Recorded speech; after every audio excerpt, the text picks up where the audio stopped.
Okay, so in today's class we are going to start with the next topic, that is analytic geometry. So it is known by another name, that is coordinate geometry. We should be well versed with both these names. So the first thought that comes to my mind when somebody talks about this topic is actually how and where this topic is of use to us. The first thought that comes to my mind is this, that how am I going to use this topic in my real life? Because the main struggle which students face with math is this, that they are not able to see how this topic is going to help them in their life further.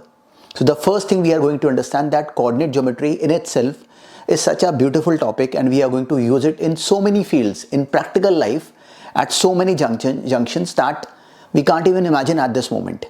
But since we are just going to start, at this moment we are not able to see how we are going to use it. So it's sort of a foundation thing. So we have to build this foundation at some point. So this is the point. So let's first just try to understand how we are going to use this topic further in our lives. Okay. So we all use Google Maps almost on a daily basis for so many times. All the navigation systems and all the mapping across the world is done just on the basis of coordinate geometry. The complete navigation setup is based upon just this single topic, that is coordinate geometry. If had coordinate geometry not existed, there wouldn't have been any maps. No navigation system would have existed without the existence of this topic, that is coordinate geometry. So you can understand the depth of it. So this is sometimes what happens is this, that I have heard math students, I have listened to students that they think that math is something beyond their thought process, which is not true. It is very simple. You just need to understand how to understand the basic solving method. When you are well versed with the art of problem solving, then everything is very simple. So this is the first place where coordinate geometry is directly applicable, that is navigation system. It is completely based upon just on the single topic, that is coordinate geometry. Next is in construction and architecture. The complete architectural model is based upon placing things.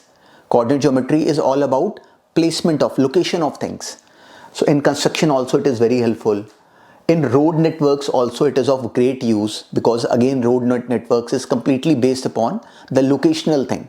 So anything which relates to locations, it is completely a topic of coordinate geometry in itself. So again, road networks is also a part of this coordinate geometry theme. Again, in sports also it's used. Let's say you have to position some players at some points. Even while playing football, you can understand that you have to specify that this player is going to be at this position. In football, in let's say badminton, and in so many games, even in hockey, any such game which requires locational placement ability. So in all those games, this is something which is of great use. So these are just some basic examples where coordinate geometry is used. And just to add, even actually while understanding geometry, this is something which I say very often, that coordinate geometry in itself is actually let's say the big brother of geometry, because there are so many big problems in geometry which can be easily solved using coordinate geometry. So coordinate geometry in a way can be very helpful while solving many geometry problems also. And geometry in itself is a topic of math only, which we know already. But this is something which sort of relates and even helpful inside math as well. Okay, so let's start with the very basics of this topic, with the very first formula and the very basic understanding. First, we'll just try to understand that what this topic is all about, how to actually start with it. So the basics which should be there always in our mind starts with this understanding. Just take a piece of paper.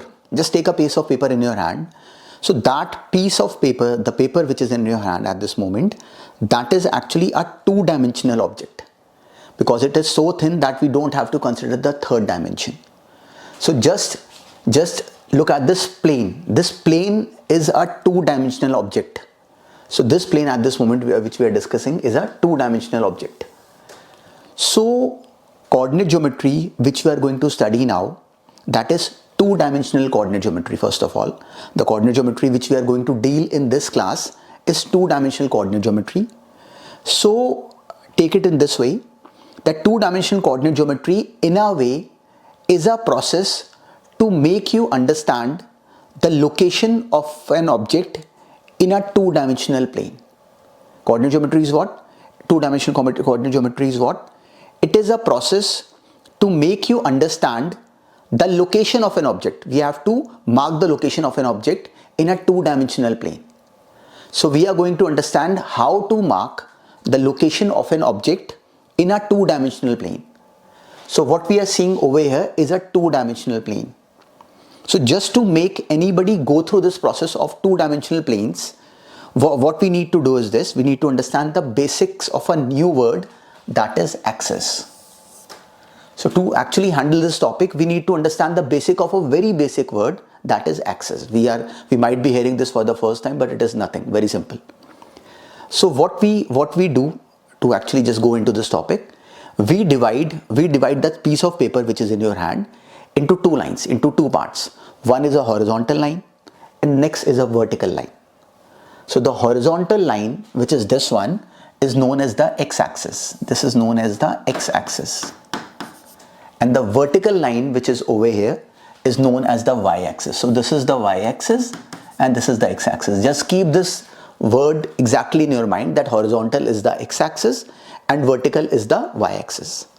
So the point where this horizontal x-axis and this vertical y-axis meets is actually this point O, which is known as the origin. So this point O is known as the origin. Just the beginning of the axis in that sense. So this point O is known as the origin. Now what we have to do is this, that on this side, which is sort of the right side from the origin, is actually the positive x-axis. So this is the positive x-axis and this is the negative x-axis. So in a way we can see that this is actually a horizontal number line and this is a vertical number line. Exactly the number line which we already know.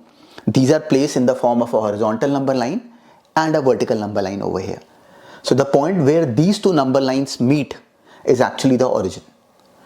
And just by moving actually towards the positive side, we can see that this point is 1, this is 2 points on the x-axis, 3 points on the x-axis, and so on.